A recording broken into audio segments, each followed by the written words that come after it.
মনসা মাতা ক্লাব, ঠিকানা পূর্ব বর্ধমান জেলার মাধবদী থানার অন্তর্গত গ্রাম নসিপুর।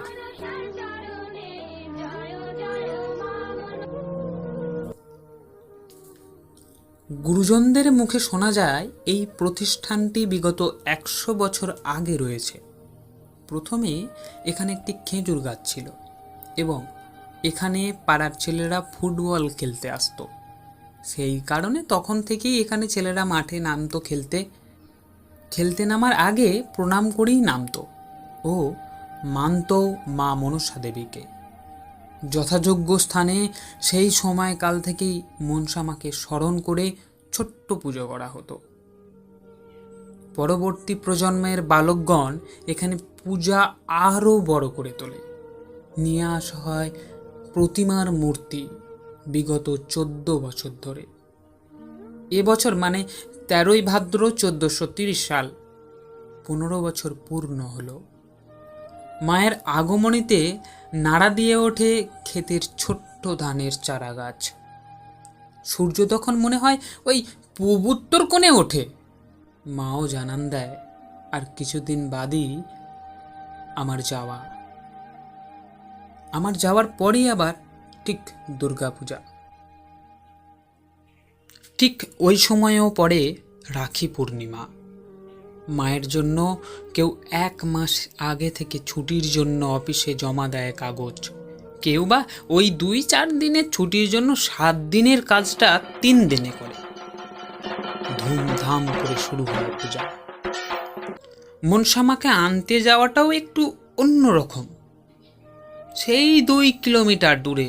ঠিক তার আগের দিন বিকেলবেলা মাকে তার বেদিতে নিয়ে আসা হয়। আসলে একত্রে যাওয়া হয় মাকে আনতে। শুরু হয় আনন্দ। মায়ের হাসি মুখটার জন্য অপেক্ষায় থাকে একটা পুরো বছর। তারপর শুরু হয় আনন্দ, অট্ট হাসি, বন্ধুর সাথে আলাপ, কত রঙে ঢঙে ফুটে ওঠে পূজা মণ্ডপ। ফুলের সুগন্ধে ফুটে ওঠে পূজা মণ্ডপ। মায়ের আশীর্বাদ ও সকলের প্রার্থনায় মা যথাযোগ্য স্থান জ্ঞাপন করে। মা মনসা দেবীর পূজা অনুষ্ঠিত হয় পরদিন সকাল থেকেই। সকালে সবাই মায়ের কাছে প্রণাম জানায় ও প্রার্থনাও করে। গায়ে তো কাঁটা দিয়ে ওঠে তখন যখন মায়ের পাশে বসে পুষ্পাঞ্জলি নেওয়া হয় ও তারপরই চোখের সামনে যখন ব্রাহ্মণের মুখে মা মা চিৎকার করে হাতে দেয় ফুলটি। সাথে থাকে ঢাকের তাল, শাঁখের আওয়াজ। সব যেন স্তব্ধ হয়ে যায় ওই সময়টা। তবে হ্যাঁ, মা আছে বই কি।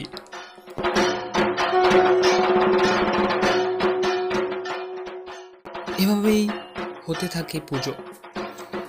সকাল থেকে দুপুরটা যে কিভাবে পেরোয় কেউ টেরই পায় না। ঠিক তার পরদিন মায়ের বিদায় বেলা।